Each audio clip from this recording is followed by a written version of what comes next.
एक और रिजल्ट मौसूल हुआ है, आपके साथ वो भी शेयर करेंगे। PK-53 स्वाबी आज़ाद उम्मीदवार मुर्तज़ा खान 40,825 वोट लेकर कामयाब हो गए हैं। PK-53 का ये रिजल्ट है। अवामी नेशनल पार्टी के अपडेट करें, PK-53 स्वाबी का ये रिजल्ट है। आज़ाद उम्मीदवार मुर्तज़ा खान 40,825 वोट लेकर पहले नंबर पर हैं।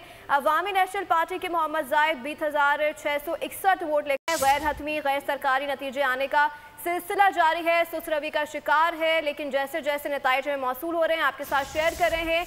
अपडेट करें, आज़ाद उम्मीदवार मुर्तज़ा खान 40,825 वोट लेकर कामयाब हो गए हैं। और ये तमाम तर जितने भी नतीजे हमें मौसूल हो रहे हैं, अवामी नेशनल पार्टी के मोहम्मद जाहिद 20,661 वोट लेकर दूसरे नंबर पर मौजूद हैं। गैर सरकारी गैर हतमी नतीजा है ये। आज़ाद उम्मीदवार मुर्तज़ा खान 40,825 वोट लेकर कामयाब हो गए हैं। सब्सक्राइब करें और बेल दबाएं ताकि कोई खबर रह न जाए।